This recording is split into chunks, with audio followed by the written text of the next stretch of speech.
Right now, we have a presentation from a special guest. Artshine is fortunate enough to have a local civic advocate, Bob Egan, consulting with us on our fundraising. A longtime community member, Bob is best known for the almost 2 decades he spent as a member of Canada's band Blue Rodeo. He retired from the band in 2017 to become a public servant, first at Kitchener's Public Library, then here at City Hall as the music and film officer. Please welcome Juno Award-winning Hall of Fame musician Bob Egan.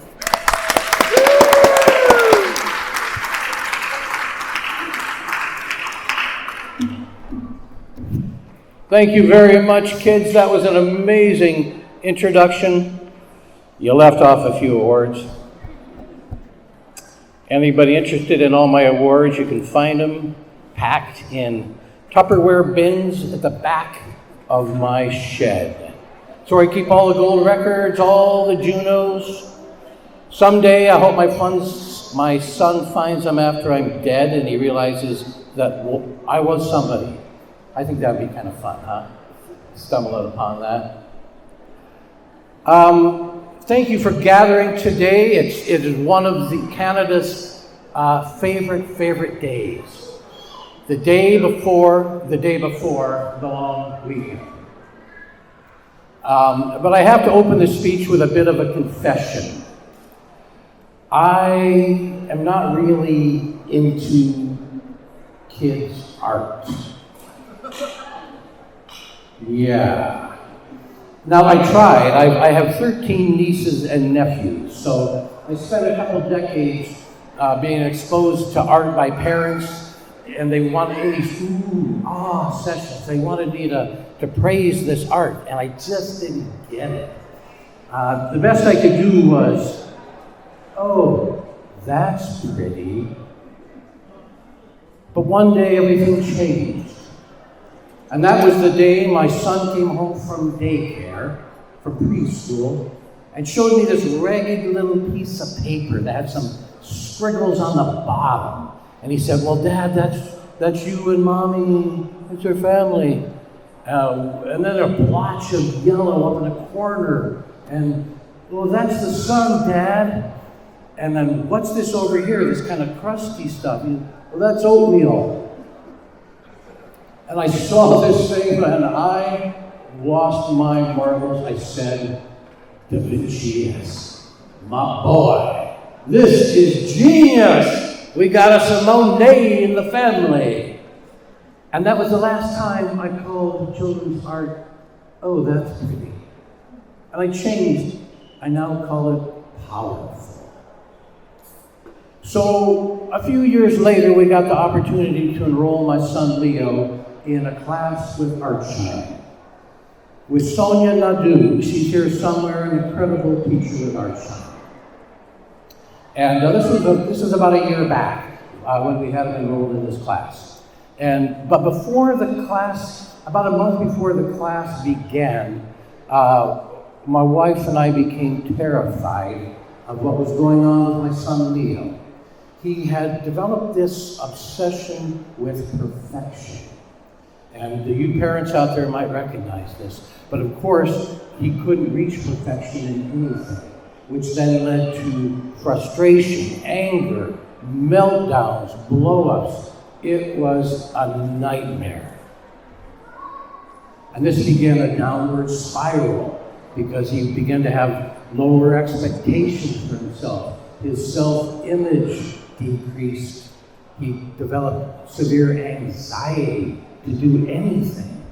We were getting emails from the school, from his teachers, worried about him and worried about the impact of his meltdowns on the class. And we went into just hyper panic mode. We're talking to parents left and right. We want referrals, pediatricians, neurologists, therapists, and mental health services. It was a very, very dark time in our lives.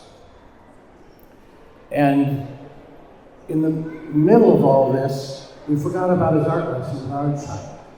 But then, boom, it popped up on the calendar, and I'm like, honey, you can't do this. She goes, no, he can't go to this lesson because he won't be perfect. The cycle will start all over again. Okay, great. Then the day of the lesson, we realized that neither one of us had called to cancel the lesson. So he kind of had to go. We took him to the lesson hoping for the worst, and whoa, no meltdown. Unbelievable. Okay. So we took him a second week. No meltdown, no blow-up. Week 3, week 4, week 5, no meltdown, no blow-up. And we're out of we don't know what to make of this. And we realize at home that the temperature is lower.